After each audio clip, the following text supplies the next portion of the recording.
হ্যাঁ, বলুন, বলুন। আমাদের ধরেন সাপোজ নরমাল বাজার হলো 650 টাকা। হ্যাঁ, আমরা মনে করেন যে এতক্ষণ আপনি বললেন জিনিসটা। আসলে আপনাদের ভাড়া হচ্ছে 650, আপনারা এখানে নিচ্ছেন 750, 100 টাকা বেশি নিচ্ছেন। আমাদের এটা তো ধরেন ডাইরেক্ট গাড়ি, যেহেতু আমাদের হ্যাঁ। নারায়ণগঞ্জটা পয়েন্ট টাচ করে আসতেছে, হ্যাঁ। তাহলে আমাদের ওই নারায়ণগঞ্জ হিসাবে এখানে ওই ভাড়াটা নিবে স্যার। এটা প্রত্যেকটা কোম্পানি স্যার, শুধু আমাদের না। না, তাহলে আপনার যে কথা, আপনার কথা অনুযায়ী তাহলে ওখানে 850 টাকা নেওয়ার কথা, বুঝছেন? তার থেকে 850 টাকা নেওয়ার কথা, 100 টাকা কমিশন রেখে বাসের ভাড়া বাকিটা হচ্ছে গিয়ে 750 টাকা। না স্যার, আমি কিন্তু তার থেকে কিছু মনে করি না, না না, স্যার, না, আমি না, আরেকটা কথা হ্যাঁ, বলছি। বলুন, বলুন। আমাদের ধরেন সাপোজ নরমাল বাজার হলো 650 টাকা। হ্যাঁ, আমরা মনে করেন যে এতক্ষণ আপনি বললেন জিনিসটা। আসলে আপনাদের ভাড়া হচ্ছে 650, আপনারা এখানে নিচ্ছেন 750, 100 টাকা বেশি নিচ্ছেন। ওইখানে আরও তাও 150 টাকা বেশি নেওয়া হচ্ছে। 100 টাকা কমিশন বাজিয়ে আরও 50 টাকা আপনারা লাভ করতেছেন কোম্পানি। এখন নরমাল বাজারে বুঝছেন না, হ্যাঁ। ওই নারায়ণগঞ্জ থেকে যে ভাড়া, আপনার ওই চন্দ্রা থেকে ওই ভাড়া, বুঝছেন না, আবার ওই গাবতলী থেকে ধরেন যে ভাড়া, ওই সাভার থেকে ওই ভাড়া এবং নবীনগর থেকে ওই ভাড়া, আপনার ওই ঠিক আছে, এরকম অনেক বাস আছে, যেমন শাহফতে আলী বাসটা আছে, ওটা বগুড়া পর্যন্ত যায়।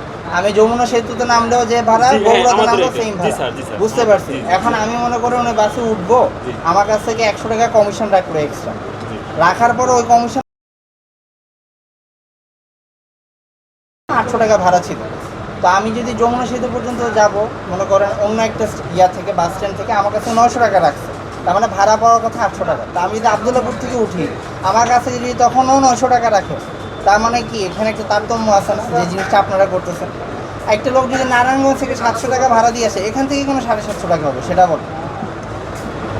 100 টাকা আমি বাদ দিলাম, ওটা কমিশন, ঠিক আছে, ওটা আমি বাদ দিলাম, ওটাও আনঅথরাইজ। ওটার ব্যাপারে ওখানে লোকাল পর্যায়ে লোকজন ইনভলভ হবে। জি। তা নারায়ণগঞ্জ থেকে একটা লোক যদি 700 টাকা ভাড়া দিয়ে উঠে, আবদুল্লাপুর থেকে সেই কেন 750 টাকা ভাড়া দেবে?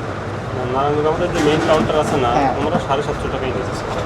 তো ওরকম অনেক কাউকে সময়। আমি পাইনি, ওরকম কাউকে আমি পাইনি। আমি বাসের লোকজনের সাথে কথা বলছি, এরকম কাউকে পাইনি। আর আপনি নিজেও একটু আগে বললেন, লোকজনও প্যাসেঞ্জার যারা নর্মাল টাইমে যায়, তারা বললো নর্মাল টাইমে ভাড়া হচ্ছে 650 টাকা। জি। তার মানে আমরা- আপনারা আমরা- এখান থেকে 100 টাকা বেশি নিচ্ছেন, এখানে আমাদের তো মিথ্যা বলবো না স্যার। 100 টাকা বেশি নিচ্ছি। ঠিক আছে, আমি দেখি এটা কি হয়, আমি আমার জানাই, উচ্চ পর্যায়ে জানাই, দেখি এটা কি ডিসিশন আসে। আচ্ছা, এটা এগুলো ছবি তুলুন, ফোন আছে? আপনি কি ছবি বাসে? তুলুন।